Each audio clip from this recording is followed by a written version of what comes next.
All right, welcome back to the Trauma Therapist Podcast. My name is Guy McPherson. My mission is to raise the awareness of trauma and to support and inspire new trauma therapists just starting out on the trauma-informed journey.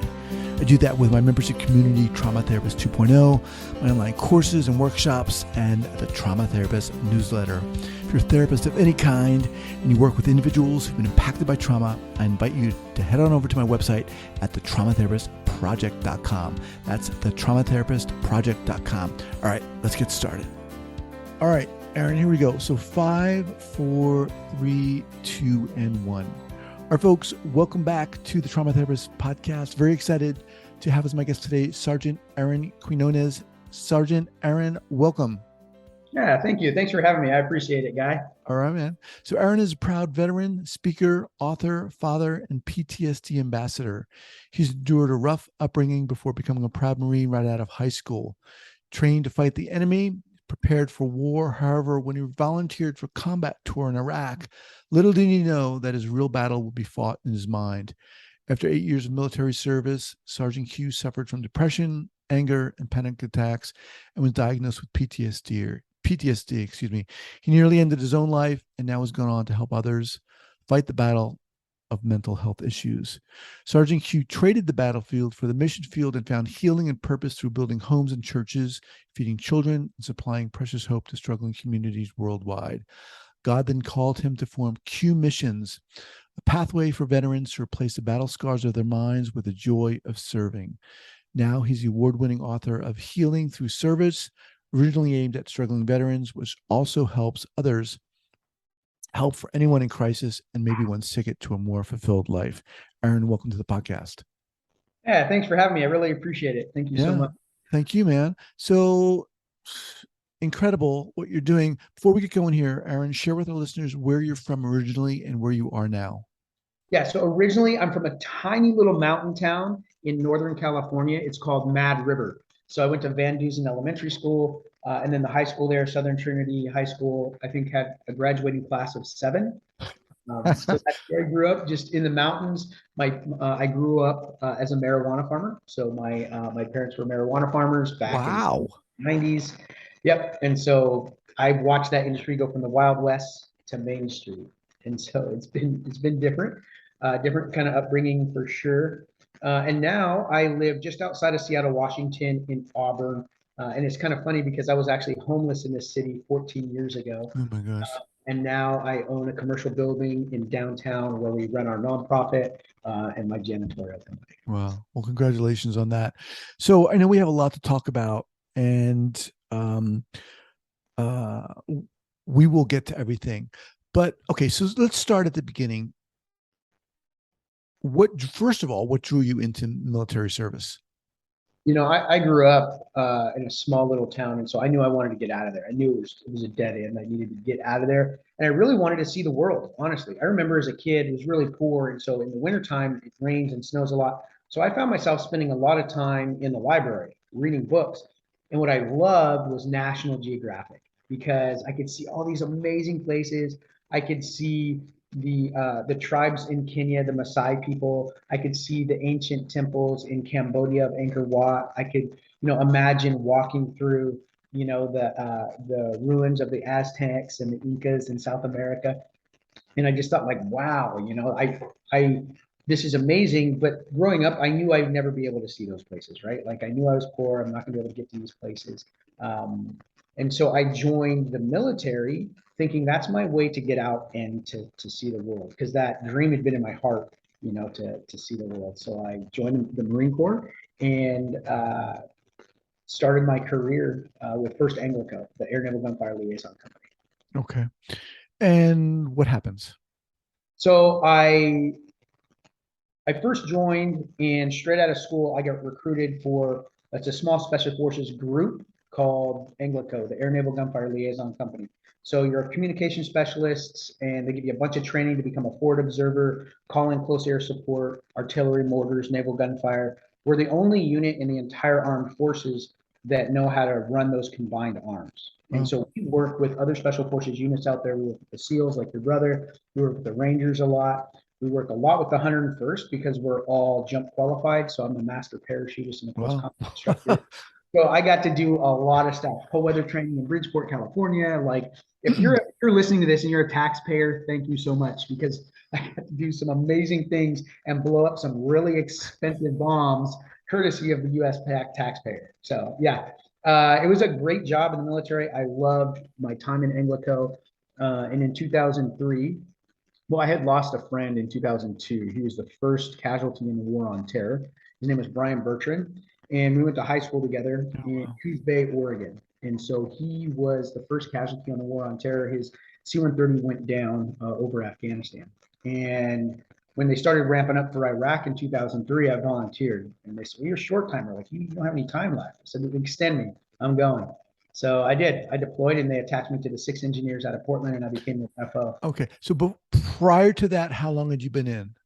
I'd been in 6.5 years. I had some what they call broken time. So I'd actually gotten out of the military for about 6 months, and then the war kicked off. And you're in what's called the IRR, the Inactive Ready Reserve, because most people don't realize. I think you spend 4 years in the military, but you actually spend 8.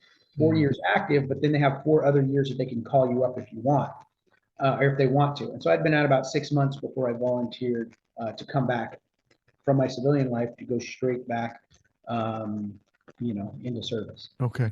And during that time, had you had any issues, any problems, any? Not really. I was Okay. working up here in Seattle. I was working for a large janitorial company. I was a an account manager, so I had a really good job. I was doing fine, wife and kids, just Okay. living my life. I was actually in the process of trying to become a Seattle police officer, and then the war kicked off, and so I left all of that to go serve my country. And if I'm being honest, it's because I felt like I owed it to Brian to go and Mm. do my part. So. And so you go, and that's when you experienced PTSD. Yeah, so I deployed Okay. to Iraq in 2003. I did one tour, and when I came home, I'll never forget it. Because I was having hypervigilance, right, which I guess is good in combat, honestly, right? Right. Hypervigilance is good, but I was also having some nightmares and anxiety, which I didn't really know. I was like, oh, I'm just getting nervous, but it was a bit debilitating toward the end of my tour. And I remember they lined us all up on the tarmac to get on the bird to fly home. And they do a gear inspection. They said, all right, well, if anybody here is having any PTSD symptoms or nightmares, or you need to talk to somebody, fall out right now, and you'll see Doc, and you'll get your PTSD treatment right here in country. Everybody else, get on the bird. And I was like, I'm getting on that plane. Like, I'm going to stay here and get Right. treatment. But I was having problems 48 hours later, I was on my doorstep. So they've done a much better job now out processing guys. But when I was coming out, there was no real out processing. 48 Right. hours back on my doorstep and in the world. And it was just culture shock. I was, man, that really threw me through a loop because now I'm alone. I don't have my squad with me. I'm at Right. home. And everybody else is just living normal lives. And I literally just came off the battlefield, you Right. know? Aaron, let me ask you something. Was the PTSD a result of accumulation, or was there an incident? And if you don't feel comfortable talking about this, that's perfectly understandable. It was a culmination of things. But there is one incident that I guess that stands above all the rest. We were doing retrograde and so I'm the FO, so I'm out there on a retrans site with my radio and my vehicle, and I call for fire. That's what I do. And I'm making sure communications is going between distant stations. I'm pushing that as a relay. And they were doing a movement, retrograde back, moving from station to station. They collapse the whole battalion and then they move it. And so when they do that, they're supposed to come and pick me up. And then Mm-hmm. I go to the next place and I make sure that there's positive communications as we're kind of leapfrogging. Well, they never came to pick me up.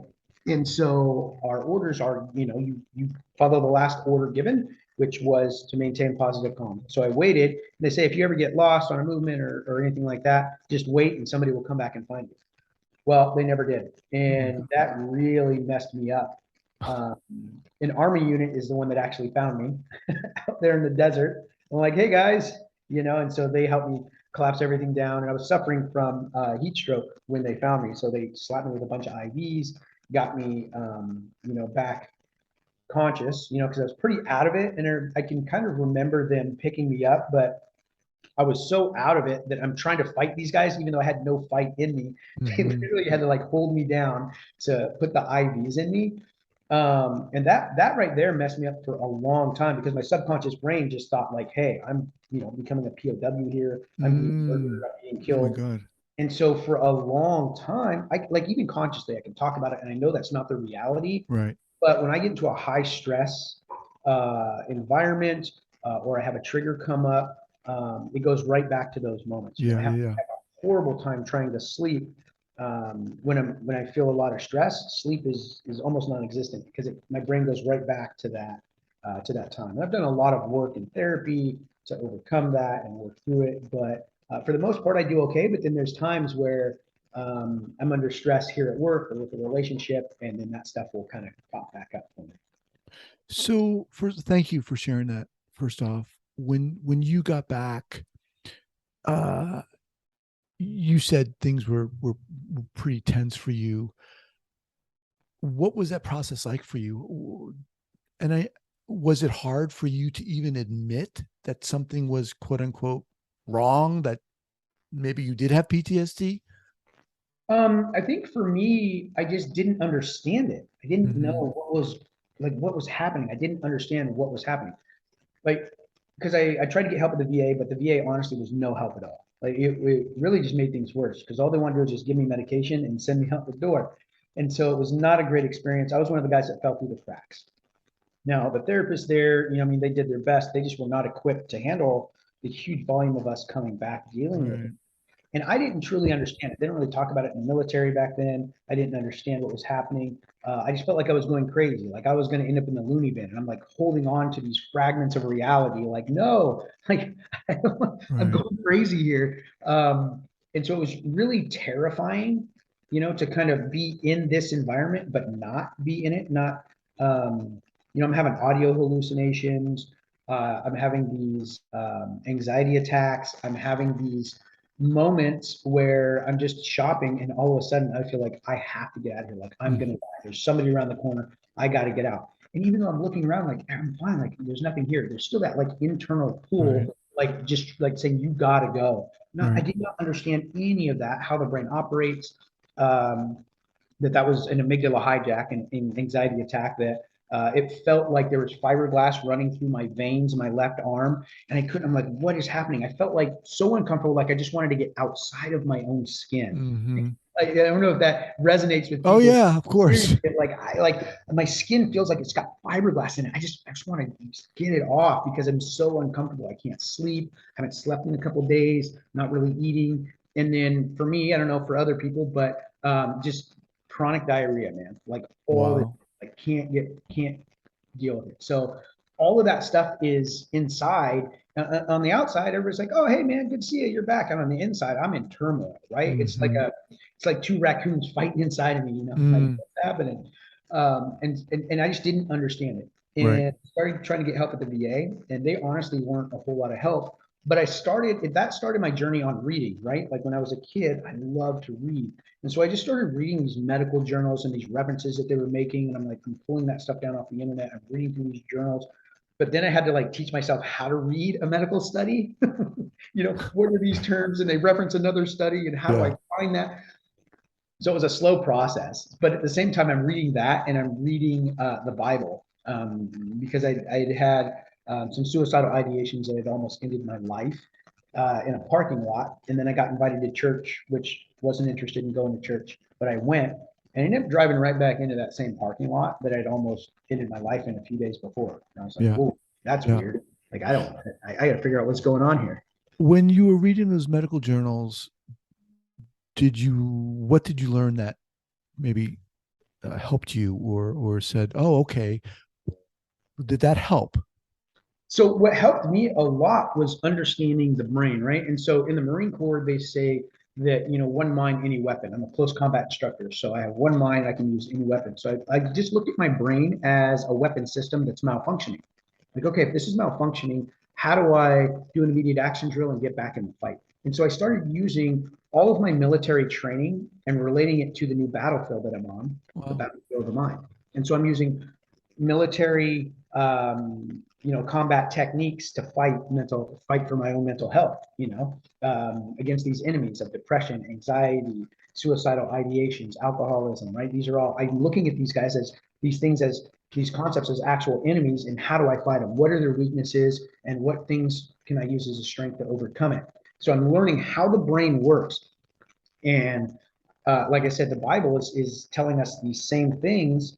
And I was just looking at it in a new way, right? I found these incredible parallels. And so I wrote down, or started journaling, writing these things down so I could create a little program just for myself. I never thought I would teach anybody else, just for myself to overcome trauma. And then I got invited to go to Mexico to build a home for a homeless family with my church. And I was pretty resistant to it. I didn't want to do it. Why? Well, I didn't want to go overseas, right? Like, those are triggers for me. I don't want to cross Okay. borders. I don't want to go to another country where I don't have a firearm. I don't have a squad of Marines with me. Like, too dangerous. Don't Sure. want to do it, right? There's my negative bias about travel.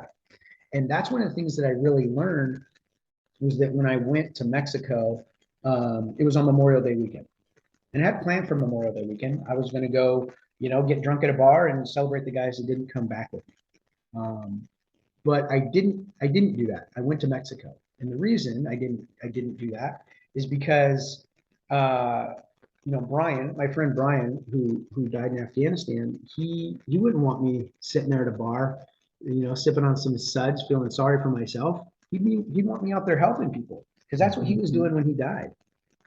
And so I went on that trip and I built that house for a homeless family. And it was the first time in years that I felt anything inside, that I felt joy and happiness and peace. I had always just felt anger and discontent and anxiety. Mm. And I was like, I don't know what this is, but I need more of it. And so I went back to my church and I said, hey, when are we doing that again? I said, I All want to do right. it time of Hang on year. 1 second.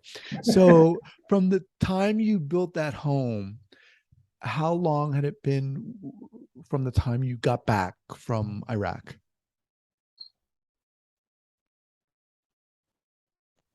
5 years. And so during those 5 years, from what you're saying, things have been pretty rough. Oh, they were terrible. Yeah, I Okay. ended up being divorced, been through multiple relationships with different women that just, honestly, all my fault, like, couldn't manage my mental health. Right. I lost so many jobs during that time, good paying jobs. I could perform, I could do really well. Nobody wanted to work with me, right? So it didn't matter how well I performed. If nobody wanted to work with me, I'm getting fired. And Right. so that happened to me over and over and over again, until I realized that the common denominator in all these problems is me, right? It's not everybody else. I'm the common denominator. And so I had to start working on myself, which is what I started doing by reading these medical journals and the Bible, and finding out, how to overcome it. So when I came back to my church, they said they only do that one time a year. And I said, well, that's not enough. Where else? So I said, I need to keep going on this. So I would go, they'd hook me up with these different organizations, and I would travel all over the world, building churches, schools, orphanages, digging Wow. with my church. And it was helping me. And I would journal through this and be like, okay, this is how the brain operates. I have this thing in my brain called a negative bias. And how do I overcome the negative bias? Is by recreating positive experiences around that negative experience that I have. Because it's usually like a 5 to 7 to get back to normal. So if you and I, if we have you probably know this, but maybe some of your audience doesn't, with the negative bias, if you and I have a negative experience, Guy, it's going to take 5 to 7 positive experiences just for you and I to get back to neutral, not even to build a relationship. Mm-hmm. And so when you think about it like that, when we have a negative experience with a person, a place, or a thing, we have to create positive interactions around that, so we can overcome that negative bias, so we don't avoid those things and start to isolate ourselves. And so that's what I was learning on the mission field, is how to do that. And all of those places that I had seen when I was a kid, in the library, reading the National Geographic magazines, the Lord saw that was, something that was in my heart. And I've been to every single one of those places. Oh my gosh. I've walked through the ancient temples down in Honduras.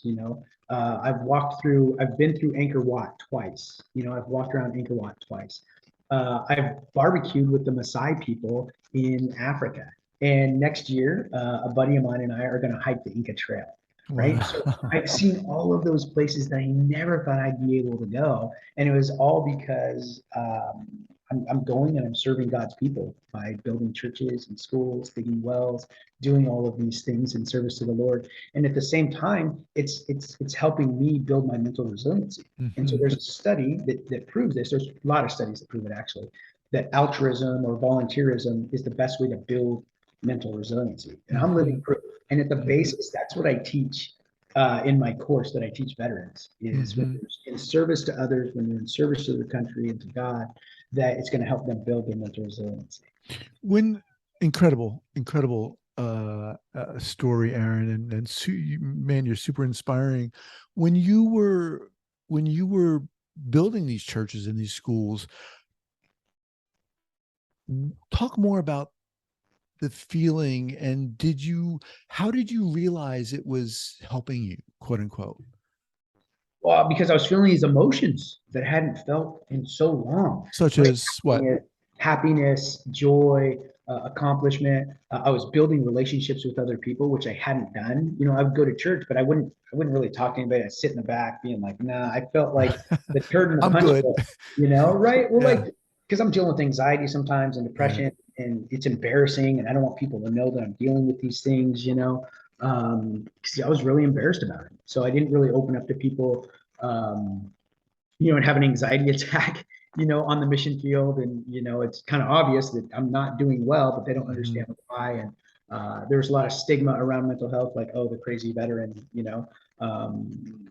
type of scenario. And so it was really hard to, number one, admit to myself that my brain was malfunctioning, but number two, be able to tell other people, Mm-hmm. because I didn't know what to tell them.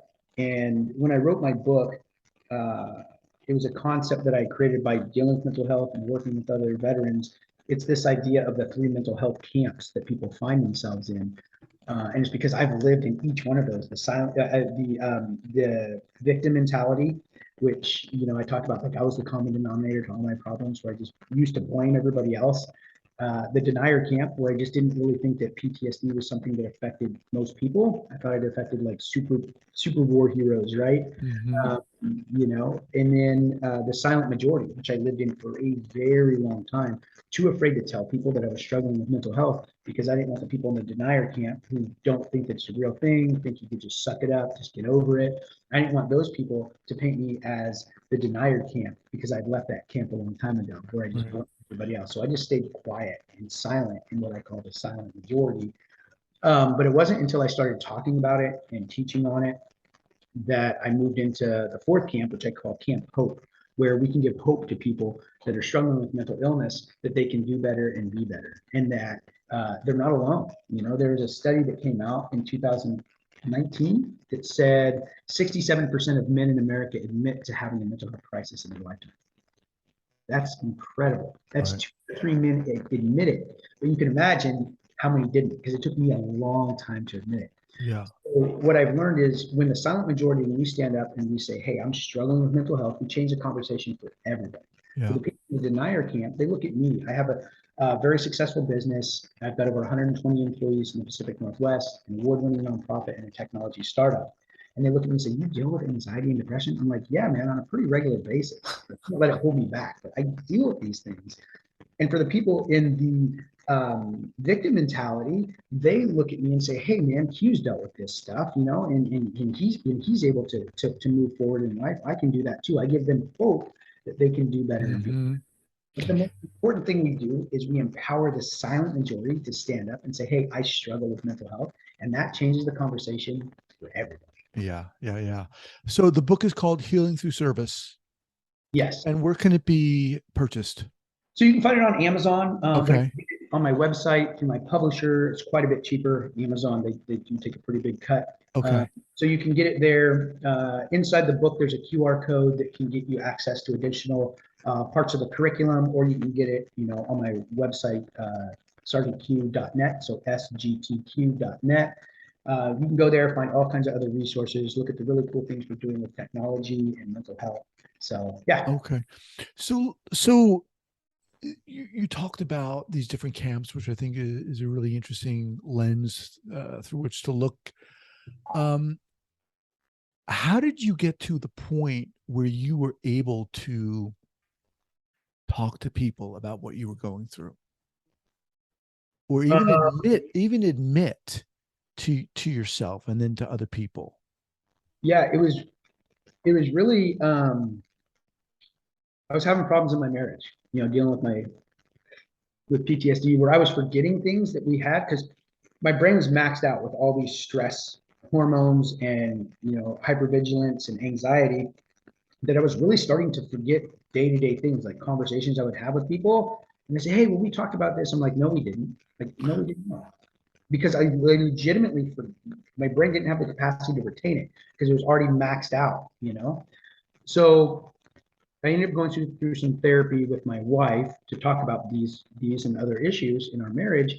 And that's when the therapist explained it to me and said, hey, actually, um, this is what happens. He explained it like a computer, right? If you have a bunch of windows on your computer and they're all open at the same time, they're all using the random access memory. And so sometimes that will cause the brain to shut down and you Mm-hmm. lose that little bit of information that wasn't saved yet. Mm-hmm. That's what's happening to you in these conversations. Because it felt like I couldn't trust my own brain. And that Mm-hmm. was a scary, scary thing. But I had to learn, like, okay, I literally cannot do this on my own. I thought that I could. I had to engage my wife to be my helpmate and help me remember these things. And even though I don't remember it, I have to trust that she has my best interest in heart and she really wants to help me. So if she tells me, like, hey, we talked about this or this was a decision, I just have to trust that she's right and go with that, even though I have no recollection of it Right. whatsoever. That was kind of that key that unlocked it for me, where I started saying, okay, I can learn all this stuff, but if I'm not actually applying it, it Mm-hmm. doesn't work. And so her and I would have these discussions about what I was learning and how do we take this concept and put it into some action items. Mm-hmm. I went right back to my military training. Like, okay, if I have actionable intel, what do I do with it? 5 paragraph order, right? And so I started writing these things down and creating. The first one was just a little guidebook for myself, like I said, just a little guide. Wow. And that when the Lord called me to take other veterans onto the mission field, then I was like, okay. So I took them. We went to Mexico. We built the home, and I just saw these guys come alive just like I did. But I knew I'm like, okay, I can't just take them. I have to teach them everything that I have learned. I have to teach them, and so that's the blueprint basically for the book that we have came from the Warriors Guidebook. It's a really thin little journal that I created for myself and then replicated for the guys that go through my program. Wow. And that so that was the beginning of how you started your company in a sense? So I have so my janitorial company. I started at the same time that I think I'd been in business like 6 months when I went to Mexico for the first time, and I was really struggling with mental health, trying to start a business, which is stressful in itself, especially when you're dealing with mental health. Yeah.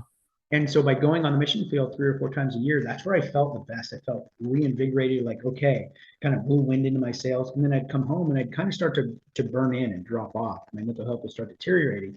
And so I learned, like, okay, I can't just go on the mission field. I have to be serving in my community. So I'd serve my church, serve at the Salvation Army. Any serving opportunity I could get, I would go and do it because I knew it was Mm-hmm. helping me. Even though at Mm-hmm. the beginning I didn't understand why. Now I Right. get it, right? Like I've Right. read the journals, I understand how the brain works.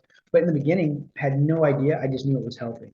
And so that's what I teach other guys. So when you go to Mexico to build a home for a homeless family, we take them down there and run it just like a military operation. So we put them in squads. They have a squad leader and they have a mission. And the first thing we do is we teach them. So they get a briefing and a gear list and a squad leader. When they get down there, we spend about 6 hours teaching these fundamentals of how the brain operates and how healing through service works. Then we go out and we work hand in hand with the Wow. local to build a home for a homeless family. And they get to experience that themselves. And so they're back on point, they're on mission. And it's incredible because we don't just take the veteran, but we bring the family with us. So Oh, wow. spouse comes with them. And so this is where a lot of I think nonprofits kind of miss the boat is that they have great programs and they work, but they're not engaging the spouse. And Mm-hmm. so a lot of times, well, the majority of the time, right, the service member goes off to fight and the spouse stays home. And they Mm-hmm. have two totally different experiences. So when they come back together, there's friction there. Right. So now when we tell the veteran, like, hey, bring your spouse, they never want to, right? But that's part of the deal. Like, bring your spouse. They come together. Now they get to have that shared experience. And any military member will tell you the best bonds they ever built were when they were deployed with their guys. And so we help recreate that best we can with their spouse. So it's really cool because they get to have that shared experience together. They get to learn these things together. She learns, because my wife will teach them, how do they become a helpmate instead of just completely check out, or the other one where they become more of like a maternal figure to the veteran instead of a spouse. So she teaches them how to find that balance. We talk about these mental health issues and how to overcome them, and then they get to work hand in hand together.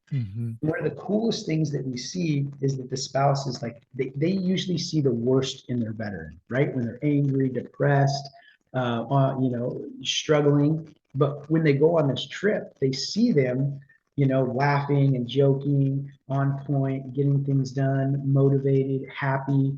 And they're like, oh my gosh, this is the person that I really. So it's so healing for the family. That's Like I said, amazing. I never set out to build it that way. That's just the way that it ended up. And I'm like, oh, hey, that works. So let's keep it. No, what is that called? That that mission, what is that called? So we call that, everything that we do is a mission. So we call it Operation Restore Hope. So when we take Operation guys down to Restore. Mexico, we're helping them restore the hope in their lives. Now, we do a lot of missions all over the world, but anybody who wants to work with our organization, they have to go through that first. That's like their boot camp where they learn the skills. They get in, and in 2 days we can build a house. So it's 4 days total, 1 day transportation down, 2 days building, 1 day transportation back. Now, I'm sorry, go ahead. And so it's really quick, boot camp style. They get all the learning right there. From there, we do 3 or 4 missions throughout the year where we'll go to Haiti, Honduras, Cambodia. We'll work on different projects out there. Sometimes we're teaching, we teach leadership fundamentals. It just depends on what the mission calls for. And then I will select guys that are in my alumni to go on those extended missions. But there's 2 requirements. Number 1, they have to have gone through Operation Restore Hope. And number 2, when I build my team, I build it based on the volunteer hours that they have. And they don't have to have volunteer hours with my organization, because there's a lot of guys all over the country, but they have to be volunteering somewhere. They report that back to our volunteer coordinator. And when I'm building my roster, I need 5 guys for a mission. I have 10 guys who apply. The guys with the most volunteer time in their community, those are the guys that get the gun. How do you reach veterans who might be interested in this? Mainly word of mouth. So it's all been word of mouth. And it works really well, because if a veteran, if they go on Operation Restore Hope, they love it, right? And they want to go back, they can't, unless they're bringing one of their battle buddies with them, right? Which works great for 2 reasons. One, they get to come back and experience it a second time, where they learn a whole new skill set, even though teaching the same material, because they just couldn't absorb all of it, right? And so they get that, which is really valuable. But 2, that battle buddy that's coming in, they feel a lot less pressure because there's somebody there that they already know. So it helps build those bonds of relationship, and they're a lot more open to the process when they've got one of their friends, there with them. So we do that, and from there it's grown. So right now we're planning a trip with North Carolina. So North Carolina had some Green Berets come through my program, and a couple other pastors. They came through a couple of years ago. They loved it. They wanted me to move to North Carolina and stand up a whole new organization there. So I don't have time for that, guys, but here's what I'll do. You pick your key leaders. I'll fly out. I'll train them how to use this technology and these techniques. And you guys can replicate my program over there. Because I'm not interested in building a bunch of followers in this huge organization. I want to teach guys how to do this and empower them to do it in their own communities. I want to build leaders. I don't want to build followers. So that's what we're doing with them over there, is we are teaching them how to use this process. And then instead of going to Mexico, they're going to go to the Dominican Republic. So last year, I flew out to the Dominican Republic with them, showed them the mission opportunity there. So they're going to replicate everything I've done this year, and I'm just going to walk alongside them as a cadre to make sure that they are comfortable and they get all the little, nuts and bolts wired in. And then they're going to be off and running an East Coast version of what I do on the West Coast. Just want to remind everyone that I'm speaking with Sergeant Aaron Quinonez. His website is QMissions.org. That's the letter QMissions.org. Aaron, man, just looking at you and hearing your story, it's so inspiring. It's it's crazy. I mean, to think that what you went through and to have experienced all that and to be on the verge of suicide and to have turned things around, are we is our culture, are we is it, how big of a stigma is mental health still in the military? In the military, it's huge. Military and first responder arenas, it's huge. You know, everybody talks about mental health, but not their own, right? It's like, oh yeah, yeah, yeah, we want to help people who are struggling with mental health, but I'm okay, right? Right. I don't have any problems. And there still is this stigma, and for good reason. You've got a lot of these, you know, old school guys that didn't grow up in an environment that was conducive to talk about mental health, so they don't want to talk about it. But the next generation of soldier coming up is going to be a lot more open to these ideas. So by some of us older guys being able to talk about it and open up about it, it gives these younger guys permission to do the same thing. But guys still worry about, am I going to lose my command? Am I going to lose you know, are they going to take away my troops? Are they going to take away my security clearance? Are they going to take away my responsibilities because I'm feeling this way? And those are real things that the military is still doing. When you talk about, you know, it's not, it's the culture of the military still, right? And it's going to take generations of soldiers to change that. It's a big ship. You can't turn it on a dime, right? And so people have to realize, like, we have to make these small incremental changes before we can get the ship headed in a new direction. And that's why more leaders like myself standing up and saying, hey, I struggle with mental health, it changes that conversation for everybody.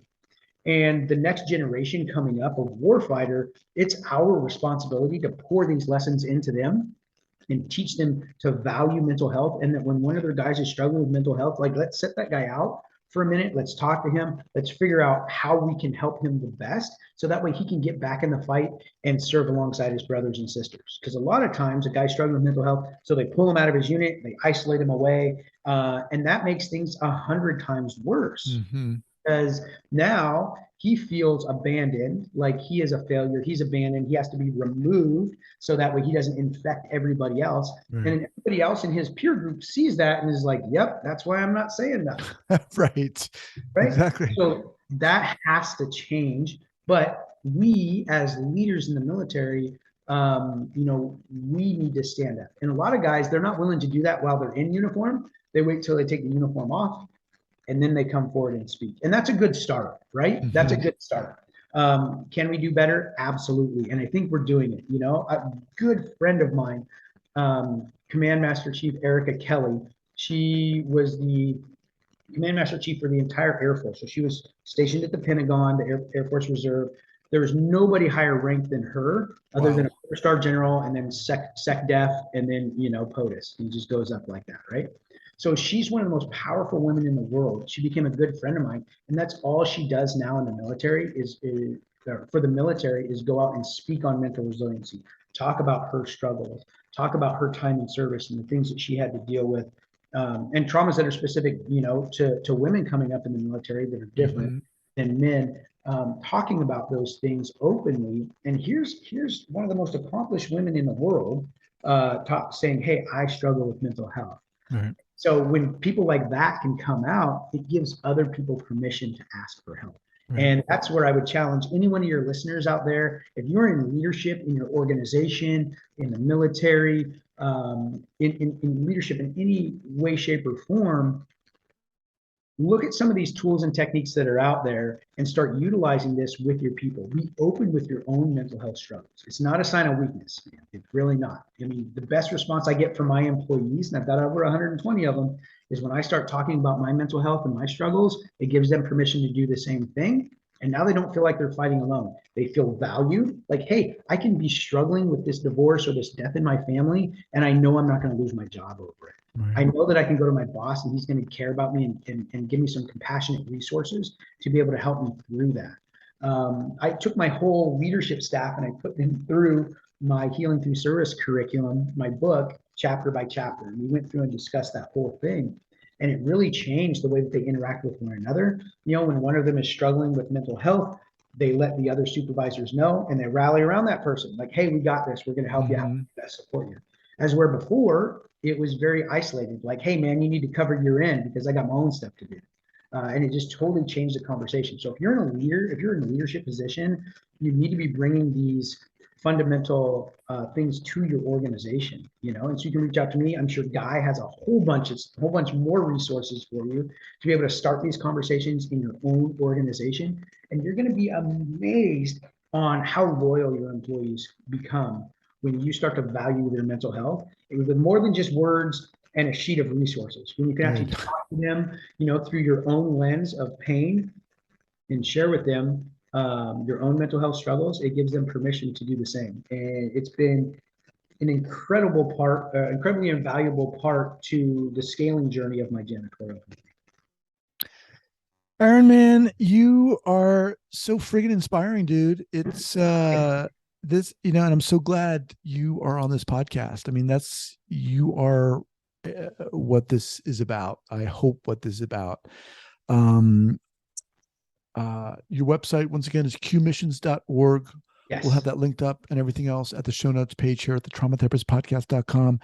I'd love to have you back at a later date, and we can continue our conversation. But I want to thank you so much for being here. Yeah, I really appreciate it, Guy. I would love to come back. It would be awesome. I'd like to talk to you about the technology that we created to prevent suicide that's literally being deployed across the U.S. right now, saving lives. Right. What is that? Is there a website for that? Sure. Yeah, QActual.com. So the letter Q and then actual.com, because we can actually quantify your mental health. It's being deployed in emergency rooms across the nation right now. It's incredible. We've had a 90% reduction in readmittance to the emergency room for suicidal ideations. There's a company called Preventive Strategies that saw the research and called us up and said, hey, we want to sign a deal with you just to continue researching what you're doing, because we've never seen anything like it. They've been doing research for the federal government for 2 decades in the mental health and suicide space. They've never seen anything like the results that we're getting. So they are super excited to be partnering with us to research what we're doing. Jeez, dude, amazing. Hey, it's amazing what the Lord can do when you're just obedient to the call, It's incredible. Well, I don't do any of this on my own strength. I'm just letting you guys know. I'm a janitor by trade, right? Yeah. with a Superman cape. I get it. All right, man. Thanks so much for being here. All right. Thanks, Guy. All right. Take care. Thank you so much for listening and supporting this podcast.